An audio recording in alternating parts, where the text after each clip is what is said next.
Hello बच्चों, अस्सलाम वालेकुम। मैं हूं इंजीनियर उस्मान खान और आपको वेलकम करता हूं अपने इस channel Shahid Khan educational academy में।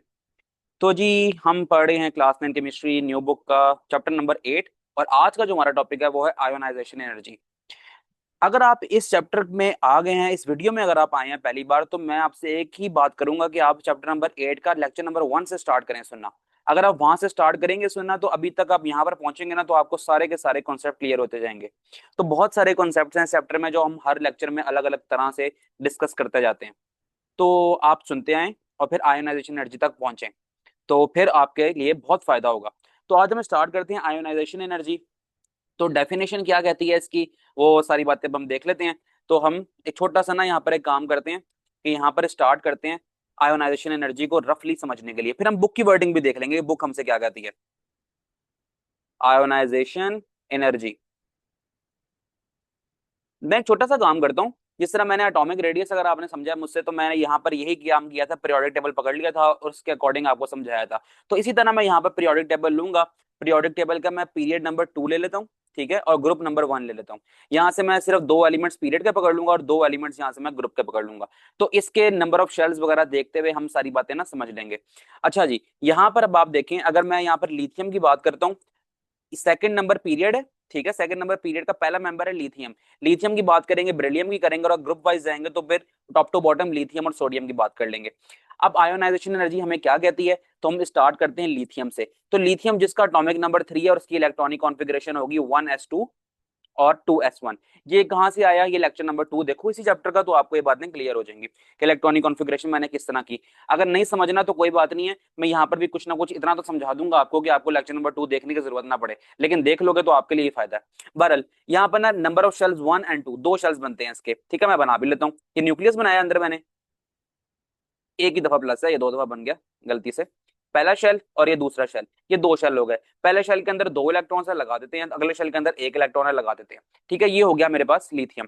अब आयो, अब सारे एटम्स के सारे एलिमेंट्स के बारे में एक ही तरह का केस है आयनाइजेशन एनर्जी का, हमें क्या समझा रहा है, मैं सिर्फ लिथियम को लेके आपको समझाता हूँ, फिर हम आगे चलेंगे अगले एलिमेंट्स पे। हमें कहता है ionization energy the amount of energy required to remove the most loosely bound electron from the isolated gaseous atom। मैंने भी याद की हुई है डेफिनेशन, ये काफी सालों से पढ़ा रहा हूँ तो मुझे भी याद हो गई है, तो ऐसी कोई बात नहीं, इसलिए मैंने सुना दिया आपको। बहरहाल इस बात का मतलब क्या है वो देख लेते हैं। अब आपने देखना है आउटर मोस्ट शेल को। आउटर मोस्ट शेल ना यही वाला आउटर मोस्ट शेल है, बिल्कुल ऐसा ही है। तो सबसे आखिरी शेल होता है उसी को तो आउटर मोस्ट शेल कहते हैं।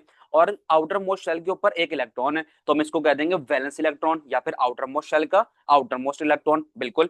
आयोनाइजेशन एनर्जी हमसे ये कहता है कि एनर्जी, कितनी एनर्जी हमें चाहिए आउटर मोस्ट शेल के इलेक्ट्रॉन को बाहर निकालने के लिए। ठीक है, एटम का जो आउटर मोस्ट शेल का इलेक्ट्रॉन है, इसको निकालने के लिए हमें कितनी एनर्जी चाहिए, यही तो है आयोनाइजेशन एनर्जी।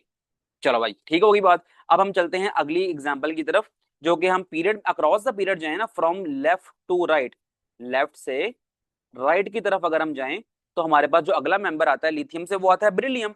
तो अब हम बेरिलियम का भी देख लेते हैं, बिल्कुल ठीक है, कोई बात नहीं। बेरिलियम 4 होता है और बेरिलियम के पास है 1s2 और 2s2, ठीक है, ये चार इलेक्ट्रॉन्स है, ये 4 डिनोट कर रहा है हमारे पास कि इसके बाद चार इलेक्ट्रॉन है। तो इसका जो एटम बनेगा वो इस तरह बनेगा, पहला शेल और ये दूसरा शेल, बिल्कुल ठीक है। पहले के अंदर दो इलेक्ट्रॉन्स, अगले के अंदर भी दो इलेक्ट्रॉन्स, ठीक है, यहां तक बात। अब ये यहां पर बात हुई हुई है दो इलेक्ट्रॉन्स की, जो कि हैं आउटर मोस्ट शेल के अंदर।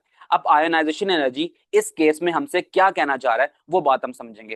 कहते हैं आयोनाइजेशन एनर्जी ना इस तरह होता है कि जब हम एक इलेक्ट्रॉन बाहर निकल लेगा ना, कैसे निकलेगा, जब उसको एनर्जी मिलेगी, एनर्जी मिलेगी तो ये अपना एक इलेक्ट्रॉन बाहर निकाल लेगा। और कितनी अमाउंट ऑफ एनर्जी हमें देनी पड़ी है इसको जिससे इलेक्ट्रॉन बाहर निकला है, वो आयोनाइजेशन एनर्जी होती है। पहले एक इलेक्ट्रॉन निकलेगा, उसके बाद फिर दूसरा इलेक्ट्रॉन निकलेगा, पहले एक निकलेगा फिर दूसरा निकलेगा। अब मेरी बात सुननी है आपने ध्यान से, ठीक है, मैं वो बात आपको बताने लगा हूं कि देखो यहाँ पर ना एटॉमिक नंबर 4 है बेरिलियम का। तो इसके जो ये यहाँ पर है ना न्यूक्लियस, इसके अंदर जो नंबर ऑफ प्रोटॉन्स है ना वो भी 4 है, नंबर ऑफ प्रोटॉन्स भी 4 हैं, और जो इलेक्ट्रॉन्स बाहर लगाए ना मैंने वो भी 4 हैं। क्योंकि एक स्टेबल एटम के अंदर यही होता है कि number of protons and number of electrons बराबर ही होते हैं। तो 4 प्रोटॉन्स एंड 4 इलेक्ट्रॉन्स। अब बात मेरी सुनना ध्यान से, ठीक है, मैं ये एरो मिटा रहा हूं अभी के लिए। जब इसके अंदर 4 प्रोटॉन्स हैं और इलेक्ट्रॉन्स भी शेल्स में आप देख रहे हैं कि 4 अंडे बनाए हुए ना मैंने, 1 2 3 4, ये 4 इलेक्ट्रॉन्स ही हैं। आयोनाइजेशन एनर्जी का प्रोसेस अपनाना है हमें, ये इस इलेक्ट्रॉन इस एटम ने किसी और से साथ जाके बॉन्ड बनाना है, तो इसके लिए कंपलसरी है कि अपने दो आउटर मोस्ट शेल के इलेक्ट्रॉन है इनको रिलीज करे। जब ये दो इलेक्ट्रॉन रिलीज करेगा तो ग्रुप 16 से अगर कोई एलिमेंट आता है जैसे कि ऑक्सीजन आता है तो उसके साथ रिएक्ट करेगा, वो दो इलेक्ट्रॉन किसी और एटम को देगा और फिर जाके ये बॉन्ड बनाएंगे।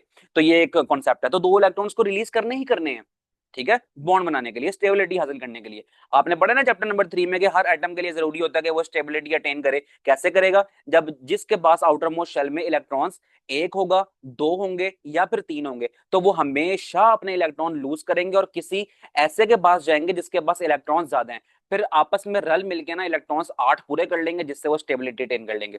अभी तक मुझे फॉलो करते आ रहे हैं ना, अब तो सारे कॉन्सेप्ट तो पहले के आपके बने हुए होंगे ये वाले। बहरहाल यहां पर मैं कहता हूं कि ना जब चार प्रोटॉन्स है न्यूक्लियस के अंदर, अब प्रोटॉन्स होते हैं जिसके ऊपर पॉजिटिव चार्ज होता है, ये जो इलेक्ट्रॉन्स है इनके ऊपर क्या है? Negative negative charge. तो पॉजिटिव और नेगेटिव आपस में दूसरे को खींच रहे हैं, जिस तरह एटॉमिक रेडियस में बढ़ के आए थे हम। जो ये न्यूक्लियस है ना, ये आउटर मोस्ट शेल के इलेक्ट्रॉन्स को अपनी तरफ खींच रहा है। तो अब ये क्या करेगा? इसको हम एनर्जी देंगे तो इतनी एनर्जी इसको मिल जाएगी कि ये न्यूक्लियस के चुंगल से निकल जाए और ये बाहर रिलीज हो जाएगा। एक इलेक्ट्रॉन रिलीज हो गया, ठीक है, आयोनाइजेशन एनर्जी का प्रोसेस हो गया कि आउटर मोस्ट शेल का इलेक्ट्रॉन रिलीज हो गया। लेकिन हम बात करें कि इस दूसरे इलेक्ट्रॉन का क्या करना है भाई, इसको भी तो निकालना है बॉन्ड बनाने के लिए। तो इसको निकालने के लिए क्या करेंगे? मजीद अमाउंट में एनर्जी चाहिए होगी, तो फिर और पहले से ज्यादा एनर्जी चाहिए होगी इसको रिमूव करने के लिए। उसकी वजह क्या है? उसकी वजह यह है कि अगर मैं आपसे बात करूं, जब पहला इलेक्ट्रॉन बाहर निकला है तो क्या हुआ है कि न्यूक्लियस जो है ना वो मजीद स्ट्रांग हो गया, क्योंकि न्यूक्लियस के अंदर चार प्रोटॉन्स थे। जब ये एक भाई साहब बाहर निकल गए तो इनके पास एक, दो और तीन, तीन इलेक्ट्रॉन्स रह गए हैं, ठीक है। जब प्रोटॉन ज्यादा इलेक्ट्रॉन्स कम तो न्यूक्लियस तो स्ट्रांग होगा ही ना। जब न्यूक्लियस स्ट्रांग होगा तो फिर इस आउटर मोस्ट शेल, दूसरे वाला जो आउटर मोस्ट शेल है जिसने निकल, आउटर मोस्ट शेल का जो इलेक्ट्रॉन है इसने जो निकलना था, तो ये इसको मजीद अपना फोर्स फील करनी पड़ी है न्यूक्लियस की तरफ से कि न्यूक्लियस इसको अपनी तरफ मजीद जोर से खींच रहा है, क्योंकि न्यूक्लियस के पास प्रोटॉन इंक्रीज हो गए और न्यूक्लियस जो है ज्यादा स्ट्रांग हो गया। तो फिर इसको, इस वाले को ना ज्यादा एनर्जी चाहिए होगी निकलने के लिए, तो हम कहेंगे कि second ionization energy is always greater than the first ionization energy. और इसके पीछे कहानी क्या है वो यहां पर आपको पता लग चुकी है। अब हम जाएंगे अगर down the group, down the group अगर हम जाते हैं तो यहां पर मैं बनाऊंगा सोडियम। सोडियम होता है 11, इसकी इलेक्ट्रॉनिक कॉन्फ़िगरेशन करता हूं मैं 1s2, 2s2, 2p6 और 3s1, यानी कि तीन शेल्स। पीरियड नंबर 3 का मेंबर है। मैं जो लेक्चर्स फॉलो कर रहे हैं तो आपको पता है पीरियड नंबर 3 का मेंबर जो होता है उसके पास शेल्स कितने होते हैं? तीन होते हैं, एक शेल, दो शेल और ये तीसरा शेल। अंदर के शेल मैं नहीं बना रहा, आउटर मोस्ट देखो, आखिरी शेल, आखिरी शेल तीसरा है और एक इलेक्ट्रॉन है, ठीक है।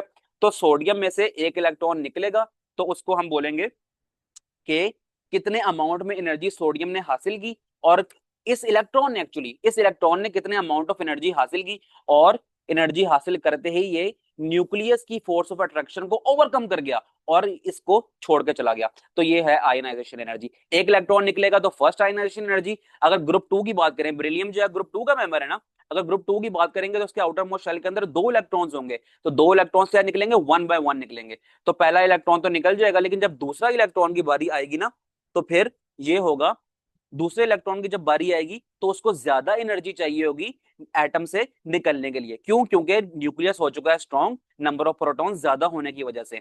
जब नंबर ऑफ प्रोटॉन ज्यादा है तो फिर वो आउटर मोस्ट इलेक्ट्रॉन के ऊपर ज्यादा फोर्स लगा रहा है। तो पता लग गया फर्स्ट आयनाइजेशन एनर्जी क्या होती है, सेकंड आयनाइजेशन एनर्जी क्या होती है।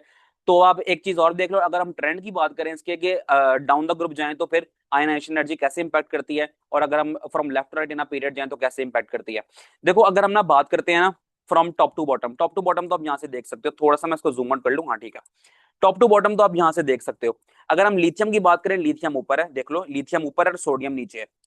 लिथियम की बात करें, लिथियम ऊपर है, इसके पास दो शेल्स हैं। सोडियम की बात करें, इसके पास तीन शेल्स हैं। तो आप खुद ही बताओ कि न्यूक्लियस, लिथियम के केस में न्यूक्लियस और आउटर मोस्ट शेल के इलेक्ट्रॉन में फासला ज्यादा है, या फिर इस न्यूक्लियस और इसके आउटर मोस्ट शेल के इलेक्ट्रॉन में फासला ज्यादा है? तो आपका जवाब होगा जिसमें नंबर ऑफ शेल ज्यादा है उसी में न्यूक्लियस और आउटर मोस्ट शेल के इलेक्ट्रॉन में फासला ज्यादा है। जब फासला ज्यादा होगा तो न्यूक्लियस उतनी ही कम फोर्स लगा पा रहा होगा अपने आउटर मोस्ट इलेक्ट्रॉन के ऊपर। जब वो कम फोर्स लगा रहा होगा तो फिर इस इलेक्ट्रॉन को निकलने में ज्यादा आसानी होगी, ठीक है। तो हम कहेंगे अगर हम top to bottom in a group जाते हैं तो नंबर ऑफ शेल्स इंक्रीज हो रहे हैं। जब नंबर ऑफ शेल्स इंक्रीज हो रहे हैं तो फिर आयोनाइजेशन एनर्जी की वैल्यू भी कम से कम होती जा रही है। शेल्स इंक्रीज, आयोनाइजेशन एनर्जी की वैल्यू कम। क्योंकि कम एनर्जी चाहिए उसको इलेक्ट्रॉन निकालने के लिए। ठीक है, अभी हम वो बुक से पढ़ेंगे भी वो बात। अच्छा जी, अगर हम बात करें from left to right, left to right in period, अगर हम पीरियड में बात करें, जैसे कि अगर हम यहां से यूं करके बात करें तो फिर हम क्या कहेंगे? हमने बात की है सेकंड नंबर पीरियड है, तो सबके पास कितने कितने शेल्स हैं? सबके पास दो दो शेल्स ही हैं। एटॉमिक रेडियस में पढ़ के आए थे हम कि न्यूक्लियर चार्ज इंक्रीज होने की वजह से होता यह है कि अगर हम जा रहे हो फ्रॉम लेफ्ट टू राइट तो एटम का साइज जो है वो छोटा होता जाता है। जब एटम का साइज छोटा होगा तो आप मुझे खुद ही बताओ, यहाँ पर है न्यूक्लियस, यहाँ पर है इलेक्ट्रॉन, यहाँ पर न्यूक्लियस, यहाँ पर इलेक्ट्रॉन, यहाँ पर न्यूक्लियस, यहाँ पर इलेक्ट्रॉन, यहाँ न्यूक्लियस, यहाँ इलेक्ट्रॉन, क्या न्यूक्लियस और इलेक्ट्रॉन में यहाँ पर फासला ज्यादा है या फिर यहाँ पर फासला ज्यादा है? आपका जवाब होगा कि यहाँ पर फासला ज्यादा है और यहाँ पर फासला जो है वो है कम। यहाँ फासला कम है आउटर मोस्ट इलेक्ट्रॉन में और न्यूक्लियस में। जब न्यूक्लियस और आउटर मोस्ट का इलेक्ट्रॉन बिल्कुल करीब करीब होंगे, इस बात का मतलब है कि न्यूक्लियस बहुत जोर से फोर्स लगा रहा है आउटर मोस्ट शेल के इलेक्ट्रॉन को अपनी तरफ अट्रैक्ट करने के लिए। ठीक है, तो यहां पर इस केस में आयोनाइजेशन एनर्जी की वैल्यू ज्यादा होगी और यहां पर इस केस में आयोनाइजेशन एनर्जी की वैल्यू कम होगी। क्यों कम होगी? क्योंकि न्यूक्लियस और आउटर मोस्ट शेल का इलेक्ट्रॉन दूर दूर है। जब इलेक्ट्रॉन दूर दूर है, इस बात का मतलब यह है कि न्यूक्लियस इतनी फोर्स नहीं लगा पा रहा है इलेक्ट्रॉन के ऊपर, तो इलेक्ट्रॉन कम ही एनर्जी अब्सॉर्ब करेगा और आराम से बाहर निकल जाएगा। तो यहां पर इलेक्ट्रॉन को बाहर निकलने में मुश्किल होगी। होगी बात क्लियर? ट्रेंड भी समझ लिया ग्रुप्स और पीरियड्स के अंदर भी, और इसके अलावा आपने ये भी समझ ली बात के जो फर्स्ट आयनाइजेशन एनर्जी होती है वो क्या होती है और सेकंड वाली क्या होती है। यहाँ पर ना दो एलिमेंट्स को याद रखो, सोडियम ग्रुप 1 का मेंबर है, बिल्कुल ठीक है। ये मैग्नीशियम ये ग्रुप 2 का मेंबर है, ठीक है, याद रखना। ग्रुप 2 वाले भी है तो आउटर मोस्ट शेल के अंदर दो इलेक्ट्रॉन्स होंगे, ग्रुप वाला है 1 वाला है तो आउटर मोस्ट शेल के अंदर 1 इलेक्ट्रॉन होगा। जब ये एक इलेक्ट्रॉन सोडियम में से निकलेगा इसको हम बोलेंगे first ionization energy, first ionization energy. जब ये दो में से एक और एक एक एक करके निकलेंगे तो इसको हम बोलेंगे कि ये होगी फर्स्ट वाली। और जब दूसरी मर्तबा इलेक्ट्रॉन निकल रहा होगा, दो में से पहले एक निकलेगा फिर अगला निकलेगा ना, अभी मैंने बताई थी बात यहाँ पर बताई थी, पहले एक निकलेगा फिर अगला निकलेगा, तो सेकंड आयोनाइजेशन एनर्जी इस केस में होगी। अच्छा, मैं आपसे पूछता हूँ बेरिलियम की बात करूंगा, बोरोन की बात करूं सॉरी, तो बोरोन के पास तो 13 ग्रुप है, आउटर मोस्ट शेल के अंदर 3 इलेक्ट्रॉन्स हैं, तो क्या करेंगे? पहले एक इलेक्ट्रॉन निकलेगा फिर दूसरा निकलेगा फिर तीसरा निकलेगा, तो फर्स्ट आयोनाइजेशन एनर्जी की वैल्यू कम होगी, ये इसकी थोड़ी ज्यादा होगी और इसकी और ज्यादा होगी। और ये क्यों ज्यादा हो रही हैं वैल्यूज? अभी मैंने आपको बताया था कि न्यूक्लियस स्ट्रांग हो जाता है प्रोटॉन्स इंक्रीज करने की वजह से। जब वो न्यूक्लियस स्ट्रांग होगा तो वो अगले जो बाकी रिमेनिंग इलेक्ट्रॉन्स है ना आउटर मोस्ट शेल के, तो उसको ज्यादा जोर से खींच रहा होगा अपनी तरफ। हो गई हैं बातें क्लियर? अब सारा कुछ यहीं पर लिखा हुआ है यहाँ पर। एक बात मैं और बता दूं, अगर आपने चैप्टर नंबर 5 मुझसे पढ़ा हुआ है एनर्जेटिक्स वाला, एंडोथर्मिक और एक्सोथर्मिक वाली बातें अगर आपने पढ़ी हैं तो मुझे आपने कमेंट सेक्शन में बताना है कि ये डेल्टा एच पॉजिटिव में है, ये किस चीज को रिप्रेजेंट कर रहा है, डेल्टा एच पॉजिटिव में है यहाँ पर, ये किस चीज को रिप्रेजेंट कर रहा है, मुझे आपने जस्ट ये बातें बता देनी है। तो अभी हम यहाँ पर एक काम करते हैं, चीजें मार्क कर लेते हैं जो जो बुक में दी हुई है। अच्छा, अब याद करो, सोडियम सोडियम ग्रुप 1 का मेंबर है, तो इसने एक इलेक्ट्रॉन लूज किया और इसको कितनी एनर्जी इसने एब्जॉर्ब की? वो किया 496 किलो जूल ऑफ मोल, इतनी एनर्जी इसने एब्जॉर्ब की है और फिर अपना इलेक्ट्रॉन रिलीज कर दिया। मैग्नीशियम जो है ना वो ग्रुप 2 का मेंबर है, ग्रुप 2 का मेंबर है, तो इसके पास पहले फर्स्ट आयनाइजेशन एनर्जी होगी फिर सेकंड होगी, और फर्स्ट वाले की वैल्यू कम होगी और सेकंड वाले की वैल्यू ज्यादा होगी। तो पहला इलेक्ट्रॉन रिमूव करने के लिए कम एनर्जी चाहिए, अगला इलेक्ट्रॉन रिमूव करने के लिए ज्यादा एनर्जी चाहिए। तो ये देख लो, ये रिएक्शन भी आपको यहाँ पर समझ आ जाएंगे। ठीक है ना बात? ये देखो mg सिंपल था, एक इलेक्ट्रॉन रिलीज किया तो इसमें प्लस एक प्लस आ गया, +1 कर लो या सिंपल प्लस कर लो एक ही बात होती है, और एक इलेक्ट्रॉन रिलीज कर दिया। यही mg यहाँ पर आ गया और इसमें से एक और इलेक्ट्रॉन रिलीज करेगा तो फिर क्या हो जाएगा? mg2+, और एक और इलेक्ट्रॉन यहाँ पर लिख दिया हमने, तो सेकंड की वैल्यू ज्यादा है। तो अगर आपसे क्वेश्चन पूछा जाए कि आप ये बताएं कि फर्स्ट आयोनाइजेशन एनर्जी की वैल्यू ज्यादा होती है सेकंड की ज्यादा होती है, या फिर आपसे ये पूछा जाए कि सेकंड आयोनाइजेशन एनर्जी की वैल्यू ज्यादा क्यों होती है, तो आप ये बात कर सकते हैं कि सेकंड आयनाइजेशन एनर्जी की वैल्यू ज्यादा इसलिए होती है क्योंकि जब पहला इलेक्ट्रॉन निकल जाता है आउटर मोस्ट शेल में से तो न्यूक्लियस स्ट्रांग हो जाता है। क्यों? क्योंकि उसके अंदर प्रोटॉन्स ज्यादा हो जाते हैं एज कंपेयर टू इलेक्ट्रॉन्स, तो इस वजह से न्यूक्लियस ज्यादा फोर्स लगा रहा होता है रिमेनिंग आउटर मोस्ट शेल के इलेक्ट्रॉन्स के ऊपर, तो इसलिए अगले इलेक्ट्रॉन को निकलने के लिए ज्यादा एनर्जी चाहिए होती है।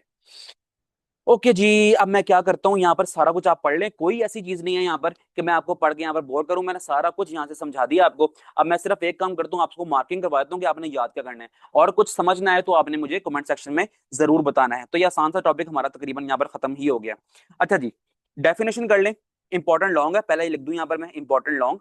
शॉर्ट के लिए करने हैं तो क्या क्या शॉर्ट बन सकते हैं बताया तुम। यहां तक हो गई इसकी डेफिनेशन, क्या हो गई यहाँ पर, डेफिनेशन हो गई इसकी। अच्छा, उसके बाद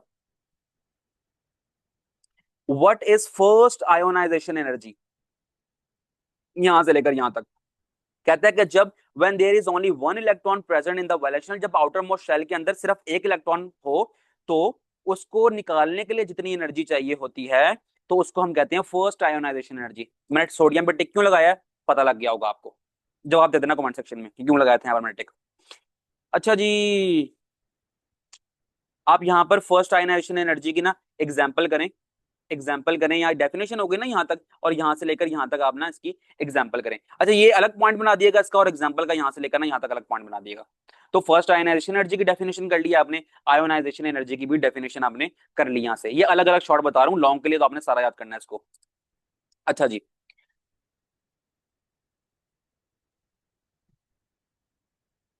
यहां से करें। when there are more than one electron in the valence shell, they can be removed one by one, providing more and more energy। पहले एक रिमूव होगा, फिर अगला रिमूव होगा, अगर आउटर मोस्ट शेल में दो इलेक्ट्रॉन्स हैं। For example, magnesium has two electrons in its outermost shell, it is easier to remove the first electron from magnesium than the second one.